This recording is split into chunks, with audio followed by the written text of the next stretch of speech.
wanted to show you some common issues that people can run into post board and train due to kind of the mismatch between the owner's level and the dog's level, at least when the dog comes home. You'll get up to what she knows, but it does take a little bit of a learning curve for you. So one thing that I find is the hardest for people to understand is when the leash is tight. So in our private lesson together, we did, long line work, then a little shorter leash, then a little shorter leash. It's very common for people to go like this and they don't even realize they're pulling on the dog.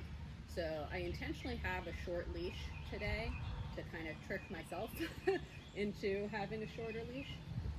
I don't have any food, I don't have any e-collar right now. So I'd say the biggest two mistakes you can make are not correcting as soon as the dog is wrong, and that means the dog's head goes in front of here, you should be corrected. You should not correct when the dog's head is way out here. That's way too late. It's not going to work very well. So I'm going to just walk.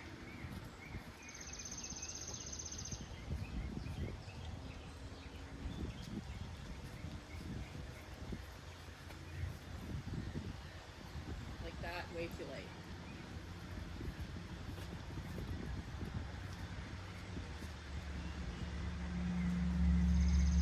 Or say, I have my leash tight and I'm holding her in place. That's just kind of emphasizing, or not emphasizing, it's going to incentivize her pulling. If you pull back on her, she's going to pull back on you. The leash has to be loose for it to work. So what if the leash is loose and she gets ahead of you? Just a little pop, get her attention.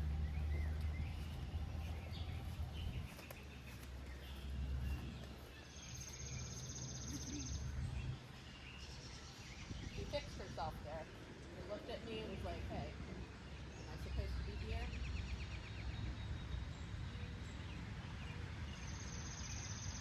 Everyone's soaking wet. She just had a bath. It's been raining on and off.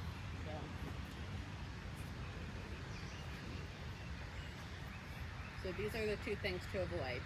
Don't choke up on the leash. Don't do this. This way you have no feel of the leash, and it's a really good way to break your hand if she decides to go chase a squirrel or whatever. The leash should feel like you're just holding a rope, not like you're holding a dog. If it's tight, or if you notice the dog's head is in front of my hand, like if her head was way out here, you already missed your opportunity to correct. Another thing I'll do to test the dog is sometimes I walk really, really, really slow to see if the dog is keeping pace with me. And I'll change pace, suddenly stop. I don't know if I'm still in the frame or not. Basically, it's her job to keep the leash loose for herself.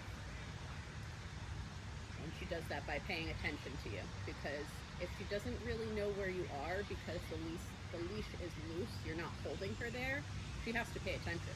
She can't hear, you can't talk to her, so she's got to just naturally pay attention. And we've set up the incentive so that if she's not paying attention, there's a correction. If she does pay attention, there's no pressure at all. Treats are raining from the sky. If I have treats, she's extremely responsive to the treats. So don't try and move away from that too soon. You want to make sure that you're building that positive habit of her paying good attention to you.